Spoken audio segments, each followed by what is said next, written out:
Good morning students. जैसा कि previous lecture में हम लोग ने एनसीईआरटी के 7.8 तक क्वेश्चन सारे सॉल्व कर चुके हैं। ठीक है बच्चों, देखिए थोड़ा सा मैम के ऊपर भरोसा रखिए अपनी। पहले बच्चों को थोड़ा सा ये प्रॉब्लम हो रही है और न्यूमेरिकल्स कराया जाए। हमारा मोटिव क्या है कि आपको पूरा एनसीईआरटी पढ़ाना और उसके क्वेश्चंस लगवा दिए।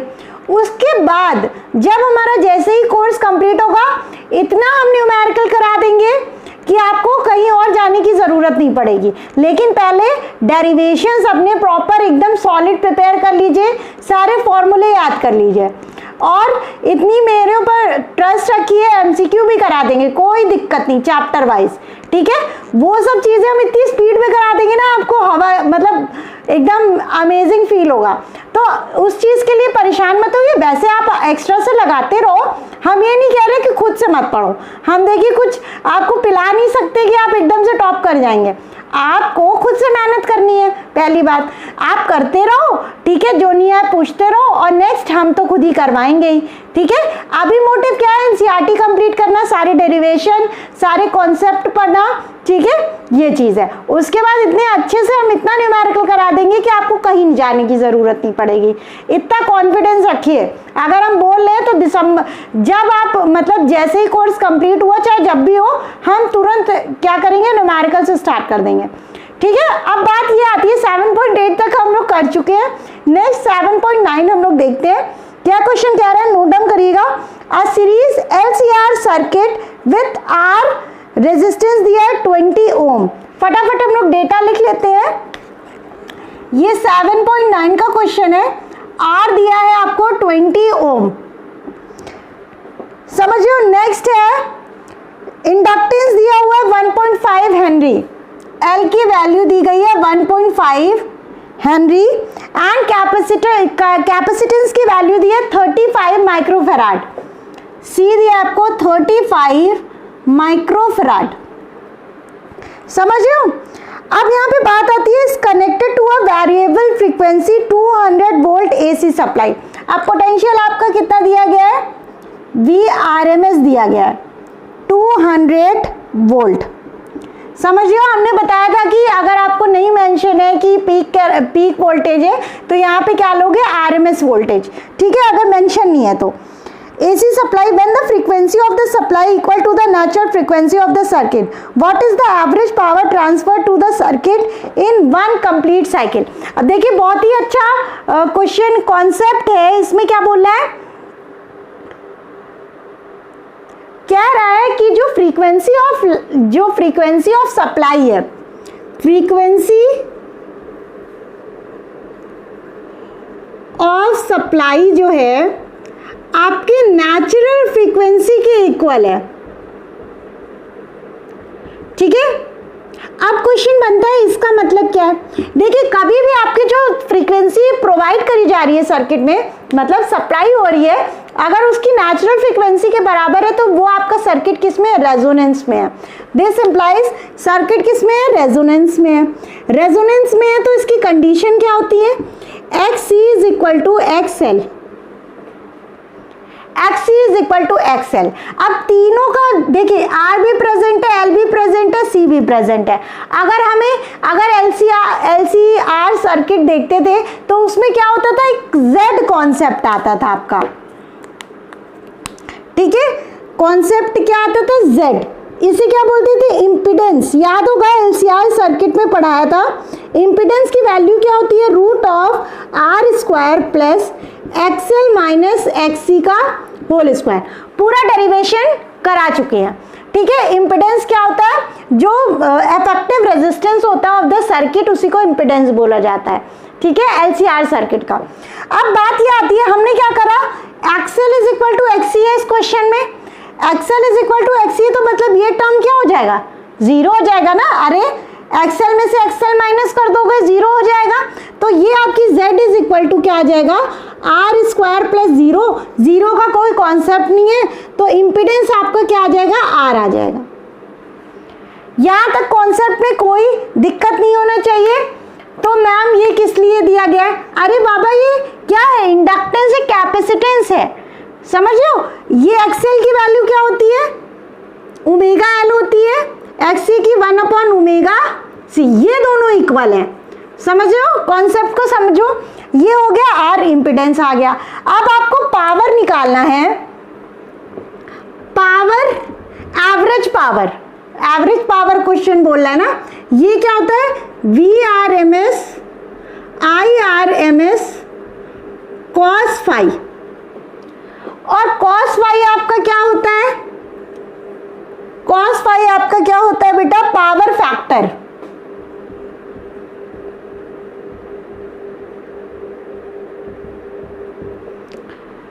समझ रहे हो, पावर फैक्टर। आप यहाँ पे देखना, जब हम लोग देखो, अगर हम लोग देखे पोटेंशियल ले रहे थे, पोटेंशियल ले रहे थे और करंट का हम लोग डायग्राम बना रहे थे ना।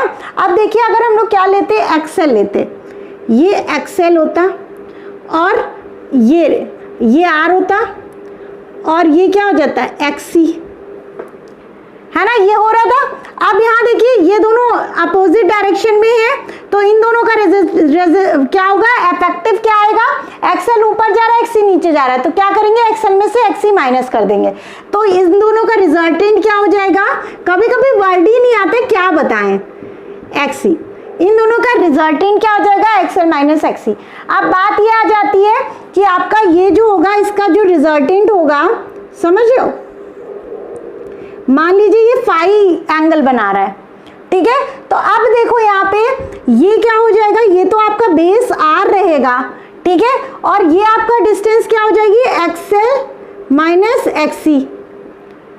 हम डेरिवेशन भी कराते जा रहे हैं, तो यहाँ पे ये क्या हो जाएगा, root of R square plus XL minus XC का होल स्क्वायर। समझ रहे हो, कॉन्सेप्ट समझ में आया।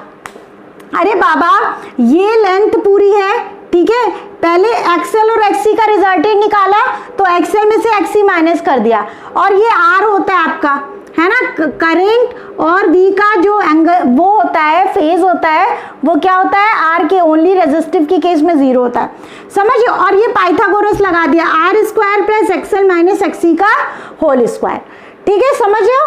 ये हो गया आपका कॉन्सेप्ट। तो अब इस वाले क्वेश्चन में देखिए, cos फाई निकालोगे, cos फाई निकालोगे तो क्या हो जाएगा, base upon hypotenuse, base upon root of R square plus XL minus XC का होल स्क्वायर।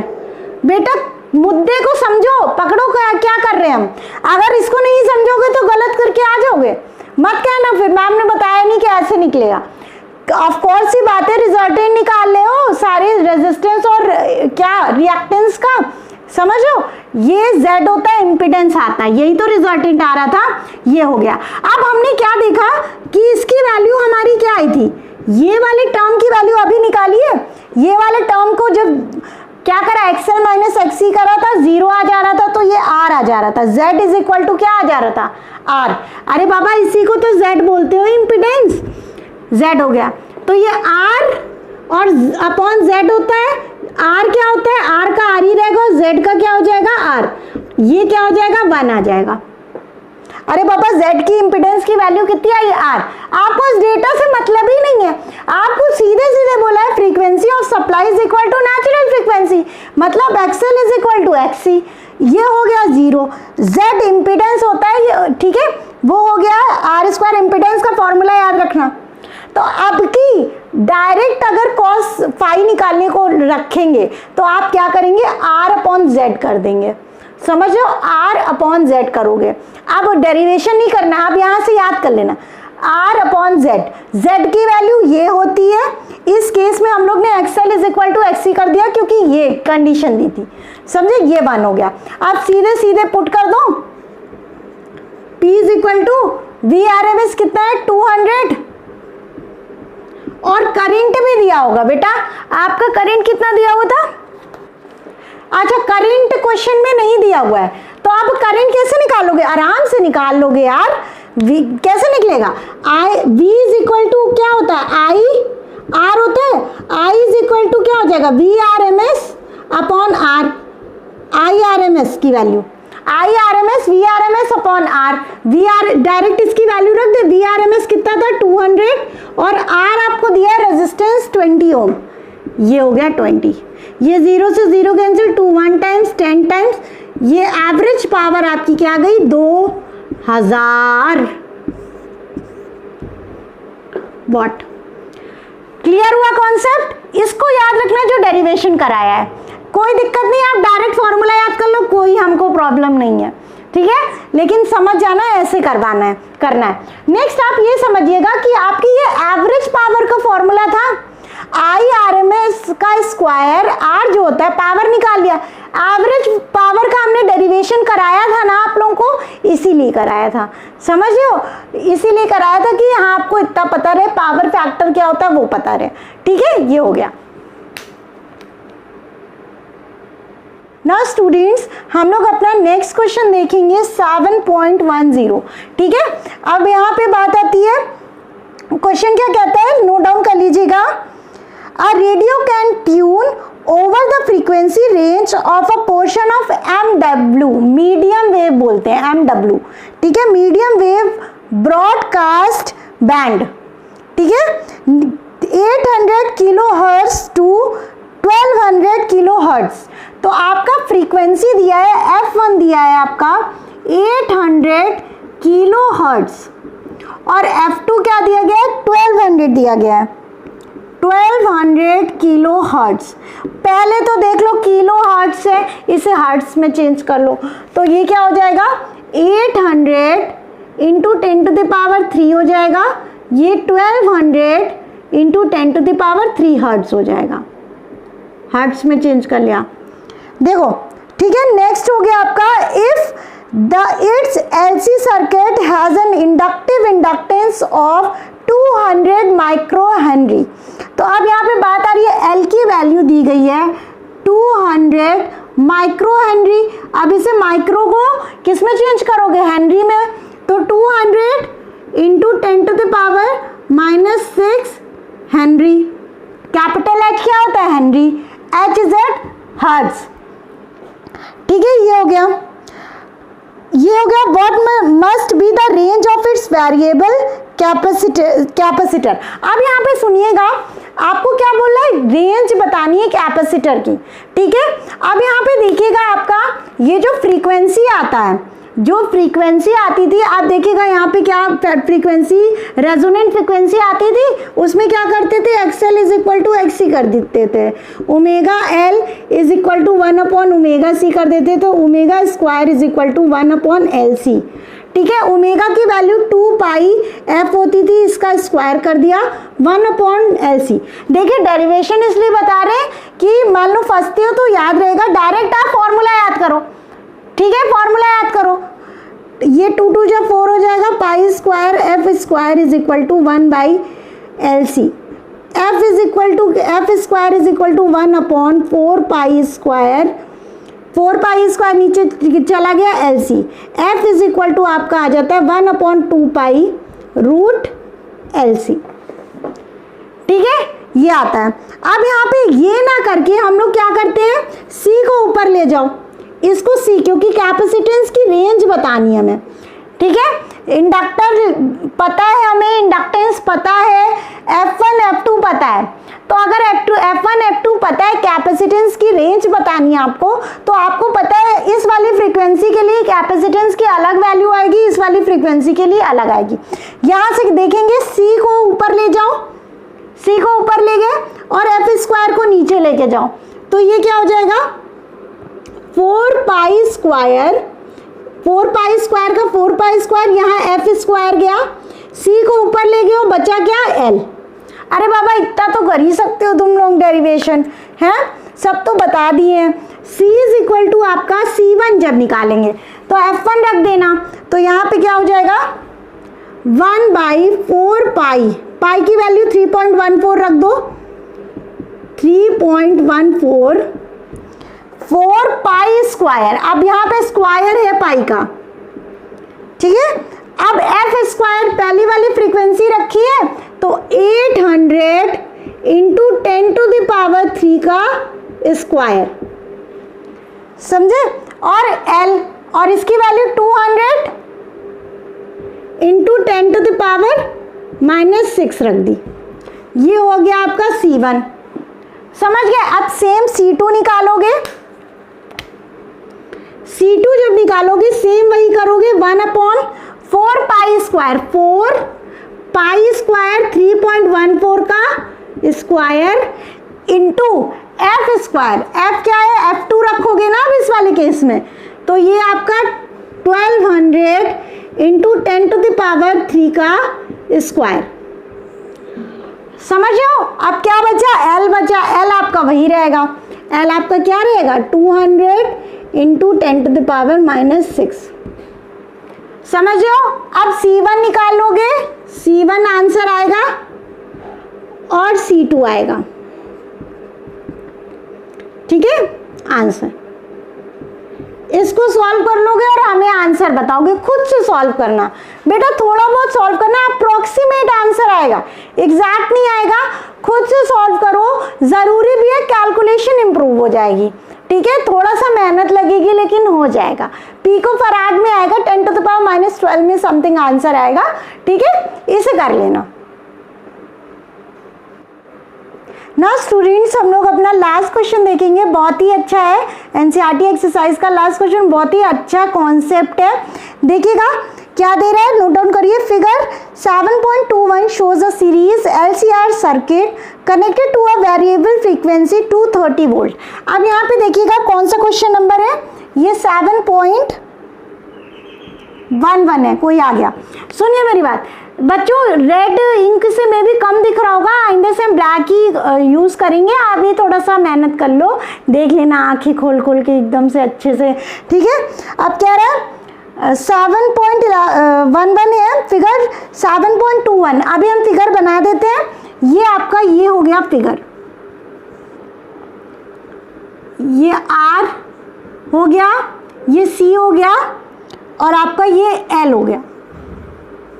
बहुत ही अच्छा क्वेश्चन है, कॉन्सेप्ट अच्छा है इसका। देखिएगा क्या रहा है, connected to a variable frequency 230 volt. अब यहाँ पे फ्रीक्वेंसी कितनी दे रही है, 230 वोल्ट सप्लाई है, मतलब क्या है आपका 230 वोल्ट की सप्लाई है। एज अ सेंस आपका जो VRMS है 230 वोल्ट है।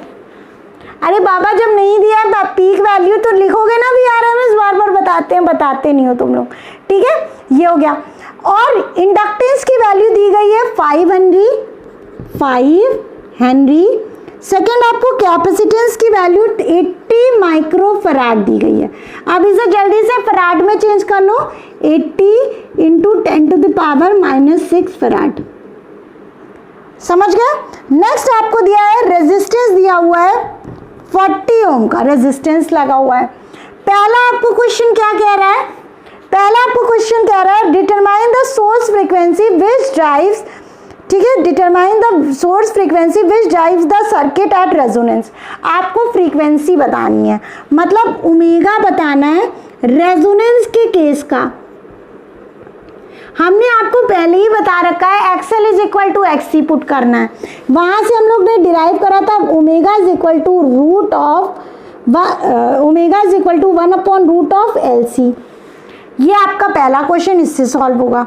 नेक्स्ट आपको कह रहा है, सेकेंड क्वेश्चन आपको कह रहा है obtain the impedance of the circuit and the amplitude of current at the resonating frequency. अब आपको क्या कह रहा है, सेकंड आपको कह रहा है क्या फाइंड आउट करना है, इम्पीडेंस मतलब Z निकालना है, और I मैक्सिमम, एम्पलीट्यूड पूछेगा तो मैक्सिमम वैल्यू बतानी है, I मैक्सिमम बताना है। नेक्स्ट आपका क्वेश्चन कह रहा है कि determine the RMS potential drop across the 3 elements of the circuit. इसका पोटेंशियल ड्रॉप निकालना है VR, VL और VC, मतलब इंडिविजुअली सबका पोटेंशियल ड्रॉप निकालना है। समझ गए। नेक्स्ट आपको कह रहा है show that the potential drop across LC combination 0 at the resonating frequency. तो ये भी बताना है कि रेजोनेटिंग फ्रीक्वेंसी में पोटेंशियल ड्रॉप क्या होता है, 0 होता है, ठीक है। ये डिराइव करना है, तो अभी आप इसको नोट डाउन कर लीजिए, ठीक है। नाउ स्टूडेंट्स अब हम लोग सॉल्व करते हैं। पहला क्वेश्चन क्या है, ओमेगा निकालना है, ठीक है, फ्रीक्वेंसी निकालनी है आपको रेजोनेंस के केस में। अब हमें पता है फ्रीक्वेंसी का ये फॉर्मूला होता है, 10 बार डिराइव नहीं कराने वाले, ठीक है। अब पहला सॉल्यूशन देखिएगा, बहुत बच्चों को रट भी गया होगा, हम ऐसा नहीं कह रहे। 1/√L, L की वैल्यू क्या है 5, और C आपका क्या है बेटा, C 80 × 10⁻⁻6 है, 80 × 10⁻⁻6। अब इसे सॉल्व कर लो, ओमेगा 1/√5 8 जा 40, 400 हो गया, 400 × 10⁻⁻6 इज इक्वल टू, यहाँ 400 में से 20 बार ले लिया और 10⁻⁻6 में से 10⁻³ ले लिया, -3। समझ गए, ये 1000 ऊपर चला जाएगा, ये हो जाएगा 1000/20 और ये हो गया 50 रेडियन/सेकेंड, ठीक है। ये हो गई थी यूनिट। ए वाला आपको सॉल्व हो चुका है। अब बात आती है बी वाले की। बी वाले में 2 पार्ट पूछे हैं, जेड पूछा और आईएम पूछा है। जेड और आईएम कब पूछा है, रेजोनेंस के केस में। क्वेश्चन देख लीजिएगा फिर से। रेजोनेंस के केस में हमें पता है कि XL is equal to XC होता है। जेड का फॉर्मूला आपको रटने को अभी हमने बोल दिया, रट लो, r² + एक्सएल - एक्ससी का होल स्क्वायर, ठीक है। अब यहाँ पे बात आती है z is equal to XL is equal to XC है, रेजोनेंस के केस में पूछा है ना, XL is equal to XC है, तो ये टर्म आपका 0 हो गया, बचा क्या √r², ये हो गया r। r की वैल्यू कितनी दी गई है बेटा, 40 ओम। 40 ओम पुट कर दो, मतलब इम्पीडेंस आपका कितना आ गया, 40 ओम आ गया। इतना कर लो। अब बी का सेकेंड पार्ट देखेंगे, क्या पूछा है, मैक्सिमम करंट, ठीक है। एम्पलीट्यूड पूछता है, ठीक है, एम्पलीट्यूड ऑफ वोल्टेज पूछेगा तो वीएम निकालोगे, अगर एम्पलीट्यूड ऑफ करंट पूछता है तो आईएम निकालोगे। अब क्योंकि आईएम है, हमें पता है वी इज इक्वल टू क्या होता है, आई आर होता है, समझो, तो आई इज इक्वल टू क्या हो जाएगा, V/R। अगर मैक्सिमम वैल्यू करंट की चाहिए तो मैक्सिमम पोटेंशियल होना चाहिए, तो ये हो गया I इज इक्वल टू क्या हो जाएगा, VM/R। अब हमें पता है कि VM तो दिया नहीं, कुछ बच्चे ऐसे बुद्धू होंगे कि क्या करेंगे, इसी को रख देंगे। VM आपको नहीं दिया है, VM आपको निकालना है। हमने एक और फॉर्मूला VRMS का कहा था, याद कर लेना, बहुत बार बोला था। VRMS होता है आपका VM/√2, मैक्सिमम पोटेंशियल अपॉन √2। तो Vm इज इक्वल टू क्या हो जाएगा, Vm इज इक्वल टू हो जाएगा √2VRMS, ठीक है। यहाँ पे Vm क्या हो जाएगा, √2VRMS/R। This is your equation. Now I is equal to क्या हो जाएगा, √2 की वैल्यू 1.414 लेते हैं, ठीक है। कहा था याद कर लो, जो जो कहते हैं देखो काम आता है। अब कुछ बच्चे √2 ही निकालने लग जाएंगे, है ना, तो ऐसे नहीं करना। √2 और √3 की वैल्यू हमने कहा था याद कर लो। VRMS क्या होता है, अरे VRMS आपको दिया हुआ है, ठीक है, 230 और रेजिस्टेंस की वैल्यू भी खुदा में दे रखी है 40, मतलब NCERT में।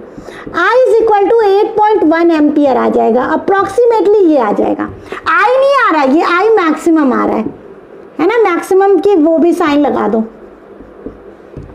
समझिए। V0 कई बच्चों ने V0 भी करेक्ट कर सकते हो, लेकिन M लिखोगे ना तो हमेशा याद आएगा ये मैक्सिमम एम्पलीट्यूड है, ठीक है। Now this is your first and second. अभी तो क्या बाकी है, पिक्चर बाकी है। कौन सा निकालना है आपको, थर्ड वाला ना, थर्ड वाला हमने क्वेश्चन ही नहीं नोट किया है। चलो लिख लो, इतना लिख लो।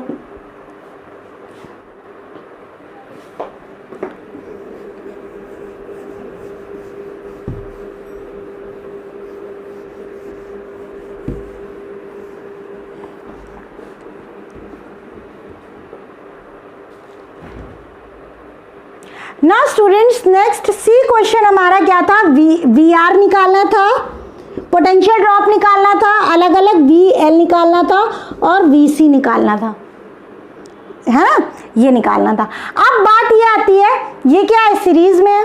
सीरीज में है तो इसका मतलब क्या है, आपका जो करंट होगा वो तीनों में सेम जाएगा। कौन सा, IRMS, तो IRMS निकालना पड़ेगा। IRMS सी वाला। एक तो ये इसमें क्वेश्चन था, सी के दो पार्ट थे, पहला ये था, सेकंड पार्ट कहता है कि पोटेंशियल ड्रॉप निकालना है, कौन सा, एलसी सर्किट के लिए, ठीक है, एलसी सर्किट का पोटेंशियल ड्रॉप निकालना है। अब देखो IRMS ये हो गया, मतलब इफेक्टिव पोटेंशियल निकालना है इसका। IRMS इज इक्वल टू क्या हो जाएगा, VRMS upon R, V is equal to I, हाँ VRMS upon R। IRMS is equal to 230, VRMS दिया हुआ था 230, ठीक है, और ये रेजिस्टेंस की वैल्यू 40 है, 0 से 0 कैंसिल, 4 5 जा 20, ठीक है, 4 5 जा 20, 3 बचा, 4 7 जा 28, 5, ये हो गया एम्पियर। समझ में आया। अब ये करंट इसमें दौड़ रहा है, दौड़ ही रहा है। अब बात ये आती है कि इसमें VR निकालोगे, VR इज इक्वल टू क्या हो जाएगा, IRMS और R, समझ रहे हो, तो VR आपका क्या हो जाएगा, IRMS 5.75, अब कौन सी बात है, यही आ जाएगा बेटा इंटू 40, तो ये क्या हो जाएगा 230।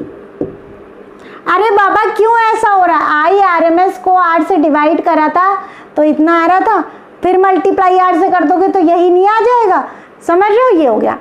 नेक्स्ट आपका वोल्ट, VL निकालोगे, समझ रहे हो, VL निकालोगे तो ये क्या हो जाएगा IRMS और ये हो जाएगा XL होता है ना रिएक्टेंस, रेजिस्टेंस की जगह रिएक्टेंस हो जाएगा इंडक्टिव, VL पहला तो ये हो गया, सेकंड ये वाला निकाल ले, VL is equal to IRMS कितना है 5.75, XL की वैल्यू ओमेगा L होती है 5.75, ओमेगा आपने निकाल चुका है, कितना आया था ओमेगा की वैल्यू, कितनी आ रही थी ओमेगा की वैल्यू, एक सेकंड रुकिएगा हम देखते हैं, 50 आ रही थी, है ना, 50 आ रही थी, इसे पुट कर दो, ये हो जाएगा 50, और L आपका क्या है, L दिया हुआ है 5, ठीक है, वोल्ट, समझ रहे हो, 1437.5 वोल्ट आ जाएगा, अप्रोक्सीमेटली इतना आएगा। नेक्स्ट आपका VC निकालोगे, VC is equal to same procedure IRMS into XC की वैल्यू क्या होती है, XC इज इक्वल टू क्या होता है 1/ωc, ठीक है, यहाँ IRMS पुट कर दिया 5.75 इंटू 1/ω क्या था आपका, ओमेगा आपका था, फिर 50, भूल जा रहे हैं बार बार, 50 सेकेंड इनवर्स आया था, और C आपका क्या है, कैपेसिटेंस की वैल्यू दी गई है 80 इंटू 10 टू द पावर -6, इसको आप सॉल्व करोगे और ये देखोगे कि ये आपका 1437.5 वोल्ट आ रहा है, सॉल्व करके देख लेना, ठीक है, इसको सॉल्व करने के बाद देखोगे इतना आंसर आ रहा होगा, इतना सेम, मतलब VL और VC सेम आ रहा होगा, समझ लो। अब पोटेंशियल ड्रॉप निकालने के लिए क्या करोगे, इसी में तो बता दे रहे, पोटेंशियल ड्रॉप निकालने के लिए क्या करोगे, VL माइनस VC, हमको पता है दोनों की वैल्यू सेम आ रही है, ठीक है, तो ये क्या हो जाएगा 0 हो जाएगा, दोनों माइनस कर दोगे तो हो जाएगा 0। ये हो गया आपका लास्ट क्वेश्चन एक्सरसाइज का, इसे नोट डाउन कर लीजिए। Hello students, kindly watch my other videos and don't forget to subscribe, like and also share my videos with your friends.